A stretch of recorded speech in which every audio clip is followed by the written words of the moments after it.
হেই everyone, আসসালামু আলাইকুম। সানিয়া কপির রেসিপির আজকের পর্বে সবাইকে স্বাগতম জানাচ্ছি। এখন কিন্তু বাজারে প্রচুর ফুলকপি পাওয়া যাচ্ছে। যদিও ফুলকপিটা সারা বছরই পাওয়া যায়, তবে শীতকালে যেন এই সবজির স্বাদটা অনেকটাই বেড়ে যায়। তাই আজকে আমি আপনাদের সাথে শেয়ার করব ফুলকপি দিয়ে খুবই সহজ, মজাদার আর ভিন্নধর্মী একটা নাস্তার রেসিপি। এই নাস্তাটা কিন্তু বিকালের নাস্তায় আপনার চায়ের আড্ডাটাকে আরো জমিয়ে দিবে। ফুলকপির এই নাস্তাটা তৈরি করার জন্য ১ কেজি পরিমাণ একটা ফুলকপি কেটে ধুয়ে আমি খুব ভালোভাবে পরিষ্কার করে নিয়েছি। এখন আমি এরকম একটা ছোট ছিদ্রযুক্ত গ্রেটার দিয়ে ফুলকপিটাকে গ্রেট করে নিচ্ছি। তবে হাতের কাছে এরকম গ্রেটার না থাকলে আপনারা বটি দিয়েও খুব মিহি কুচি করে নিতে পারেন। এখন এই তো গ্রেট করা ফুলকপিটাকে একপাশে সরিয়ে রাখছি। আর নাস্তা তৈরি করতে আমার আরো এখানে লাগছে মসুরের ডাল। এখানে আমি হাফ কাপ পরিমাণ ডাল ১ ঘন্টার মতো পানিতে ভিজিয়ে রেখেছিলাম। এখানটা আমি ১ ভাগ ডাল আস্ত রেখে দিব আর বাকিটা ব্লেন্ড করে নিব। এখন চুলায় একটি প্যান বসিয়ে দিয়ে গ্রেট করা ফুলকপিটাকে একটু ভেজে নিচ্ছি। এতে কিন্তু ফুলকপির মধ্যে এক্সট্রা যে পানি আছে সেটাও টেনে যাবে আর ফুলকপির যে কাঁচা একটা ফ্লেভার আছে সেটাও থাকবে না।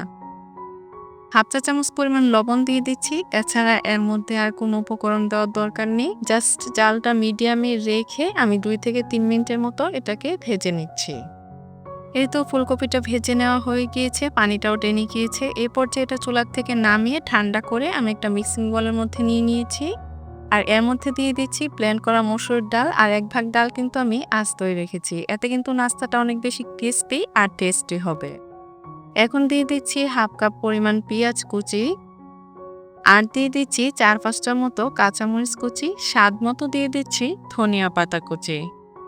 দিয়ে দিচ্ছি ১ চা চামচ পরিমাণ আদা বাটা আর ১ চা চামচ পরিমাণ দিয়ে দিচ্ছি রসুন বাটা। স্বাদ মতো লবণ দিয়েছি, লবণের পরিমাণটা একটু বুঝে দিবেন কারণ ফুলকপিটা ভেজে নেওয়ার সময় লবণ দিয়েছি। ১ চা চামচ পরিমাণ লাল মরিচের গুঁড়ো, হাফ চা চামচ পরিমাণ ভাজা জিরার গুঁড়ো আর হাফ চা চামচ পরিমাণ দিয়ে দিচ্ছি ধনিয়ার গুঁড়ো।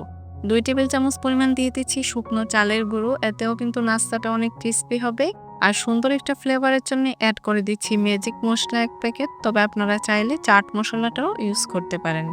হাত দিয়ে কষলে খুব ভালোভাবে সবকিছু একসাথে মিক্সড করে নিয়েছি। এখন হাতের মধ্যে নাস্তা মিশ্রণটা নিয়ে অল্প অল্প করে এভাবে একটু লম্বা শেপ করে নাস্তাটা তৈরি করে নিচ্ছি। আপনারা চাইলে আপনাদের পছন্দ মতো যেকোনো শেপে নাস্তাটা বানিয়ে নিতে পারেন। এখন এই নাস্তাগুলোকে গরম তেলের মধ্যে দিয়ে দিচ্ছি। আমি আগের থেকেই চুলায় একটি প্যানে পরিমাণ মতো তেল দিয়ে খুব ভালোভাবে গরম করে নিয়েছি।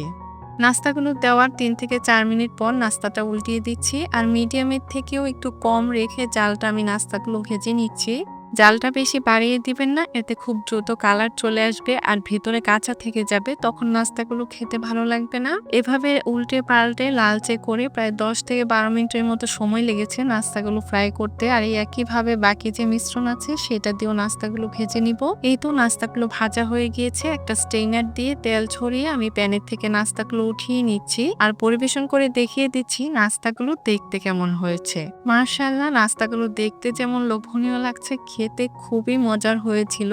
বিকালের নাস্তায় চা তৈরি করার পাশাপাশি ঝটপটে নাস্তাটা বানিয়ে নিতে পারেন। শীতকালে কিন্তু চায়ের পাশে এরকম একটা মজাদার নাস্তা থাকলে আপনার চায়ের আড্ডাটা খুব ভালোভাবে জমে যাবে। সহজ রেসিপিতে আজকের এই নাস্তা তৈরি করার রেসিপি কেমন লাগলো কমেন্টস করে জানাবেন। ভালো লাগলে একটা লাইক দিয়ে প্লিজ আমার চ্যানেলটা সাবস্ক্রাইব করে রাখবেন। সবাই ভালো থাকবেন, সুস্থ থাকবেন। আজকে এখানে বিদায় নিচ্ছি। আল্লাহ হাফেজ।